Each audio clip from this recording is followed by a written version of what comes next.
Quality और consistent performance के लिए सिर्फ सिल्वर पंप्स एंड मोटर्स, नाम याद रखना।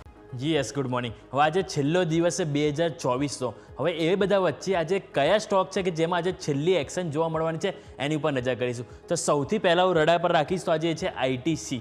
આઈટીસીમાં જે સમાચાર એવા છે કે એમની જે આઈટીસી હોટેલ્સ છે એ હવે આપણને લિસ્ટ થતો જોવા મળશે, કારણ કે એનો જે એનસીએલટી તરફથી જે મંજૂરી મળ્યા બાદ કુલ 60 દિવસની અંદર લિસ્ટ કરવાનો હોય છે. અને એ કંપનીને જે મંજૂરીની જે વાત કરું તે આપણને 16 ડિસેમ્બર 2024ના રોજ આ મંજૂરી મળી ગઈ હતી. એટલે કે એનસીએલટીથી જે મંજૂરી 16 ડિસેમ્બર આપણને મળી હતી, એટલે કે 14 ફેબ્રુઆરી સુધી આપણને આ જે સ્ટોક છે આઈટીસી હોટેલ્સ એ આપણને લિસ્ટ થતો જોવા મળશે. અને એના માટે ડીમર્જર બાદ આઈટીસી હોટેલ્સ કુલ રૂપિયા 1500 કરોડ અહીંયાથી આપણને મળતા જોવા મળશે. એટલે આઈટીસી તો આપણે રડાર પર રાખીશું, જે એક્શનમાં રહેશે.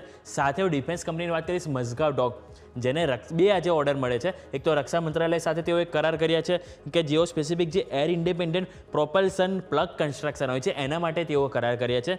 બીજું કે ફ્રાન્સનું તેઓ છે નૌસેના ગ્રુપ, કે તેમની સાથે કુલ રૂપિયા 877 કરોડનો અહીંયાથી કરાર કર્યો છે. અને સ્પેસિફિક જે ઇલેક્ટ્રોનિક હેવી વેઇટ ટોર્પેડો ઇન્ટિગ્રેશન માટે અહીંયાથી તેઓ કરાર કરવામાં આવે છે. એટલે કે મઝગાવ ડોગ આજના દિવસે રડાર પર રહેશે.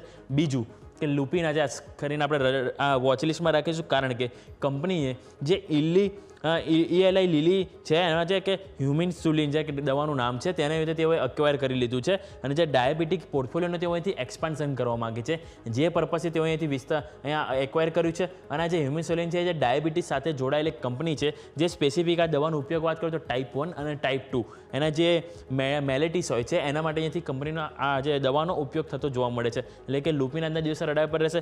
નેક્સ્ટ વાત કરવા માગીશ તો આજે ઓટો કંપની ટીવીએસ મોટર્સ અને હુન્ડાઈ મોટર્સ, આ બંનેમાં જ આપણને એક્શન જોવા મળશે.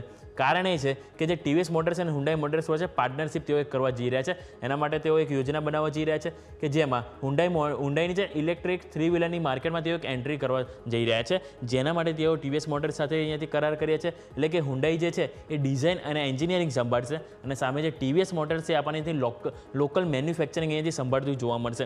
એટલે આ બંને સ્ટોકમાં જ આપણને સમાચાર સ્પેસિફિક આપણને એક એક્શન જોવા મળી શકે. બીજું વાત કરવા માગીશ તો અદાણી ગ્રીન. આજે અદાણી ઘણા સ્ટોક આપણે ગઈકાલે તો એક્શનમાં હતા, આજે પણ જોવા મળશે. સૌથી પહેલાં અદાણી ગ્રીનની વાત કરવા માગીશ કે અંતિમ સી છે જે સીઈઓ પરથી રાજીનામું આપવા જઈ રહ્યા છે. અને જે અદાણી ગ્રુપમાં એક અલગ ભૂમિકા તેઓ નિભાવશે, એટલે કે રહેશે તેઓ અદાણી ગ્રુપમાં, પરંતુ હાલ તેઓ અદાણી જે ગ્રીન છે એમાંથી તેઓ સીઈઓ પરથી રાજીનામું આપી રહ્યા છે. એની જગ્યાએ જે આશિષ ખન્ના છે તેઓ 1 એપ્રિલથી અહીંયાથી સીઈઓનું પદ અહીંયાથી સંભાળતા જોવા મળશે. એટલે આ એક અપડેટ છે. બીજું અદાણી વિલમાર અને અદાણી એન્ટરપ્રાઇઝ, આ બંનેમાં આપણને એક એક્શન જોવા મળશે. ગઈકાલે તો જોવા મળી હતી, કારણ કે આનું જે સમાચાર એવા છે કે અદાણી વિલમારમાંથી અદાણી એન્ટરપ્રાઇઝ અહીંયાથી એક્ઝિટ થવા જઈ રહ્યું છે. અને જે અદાણી વિલમારમાં અદાણી એન્ટરપ્રાઇઝનો હાલ 44% હિસ્સો છે. એટલે આ બંને વચ્ચે એક જોઈન્ટ વેન્ચર બનેલું હતું. અને જે જોઈન્ટ વેન્ચરની વાત કરું તો ઓલમોસ્ટ 26 વર્ષથી આ બંને વચ્ચે જોઈન્ટ વેન્ચર આપણે અહીંયાથી જોવા મળી રહી છે. અને જે આ રકમ જે મળશે અદાણી એન્ટરપ્રાઇઝને, એ રકમનો ઉપયોગ તો એમને જે મુખ્ય બિઝનેસ છે એનર્જી અને યુટિલિટીઝ એમાં તેઓ ઉપયોગ કરતા અહીંયાથી જોવા મળશે. એટલે કે આપણે આજના દિવસે અદાણી વિલમાર અને અદાણી એન્ટરપ્રાઇઝ અને સાથે અદાણી ગ્રીન, આ ત્રણેય સ્ટોક છે કે જે આપણે આજે રડાર પર હોવા જોઈએ. નેક્સ્ટ વાત કરવા માંગીએ તો શ્રીરામ પ્રોપર્ટીઝ. અહીંયા અપડેટ એવા છે કે ઇક્વિટી ડાઇવેસ્ટમેન્ટ દ્વારા કુલ તેઓ ચેન્નઈમાં 3.9 એકર જમીન અહીંયાથી તેઓ અહીંથી વેચવા જઈ રહ્યા છે. એટલે કે સબસિડિયરી SPL સેલ્ટનને કુલ રૂપિયા 93 કરોડમાં અહીંથી વેચવા માટે અહીંયાથી કરાર કરવામાં આવ્યા છે. એટલે કે શ્રીરામ પ્રોપર્ટીઝ પણ આજના દિવસે રડાર પર રહેશે. હવે આજે 2024ના છેલ્લા દિવસે કઈ ખાસ ઇવેન્ટ છે એની ઉપર નજર કરવા માંગીએ તો સૌથી પહેલી વર્ષની છેલ્લી આપણે એક્સપાયરીની વાત કરવા માંગીએ તો નિફ્ટી ફાઇનાન્સ, કે જેની મંથલી એક્સપાયરી છે પરંતુ આ વર્ષની છેલ્લી એક્સપાયરી કહી શકાય, એની ઉપર નજર રહેશે. બીજું IPOની અપડેટ આપો તો યુનિમેક એરોસ્પેસ એન્ડ મેન્યુફેક્ચર, એનું આજે બમ્પર લિસ્ટિંગ થવા જઈ રહ્યું છે, કે જેનું ગ્રે માર્કેટ ઓલમોસ્ટ 80%થી ઉપર જોવા મળી રહ્યું છે, એની ઉપર નજર છે.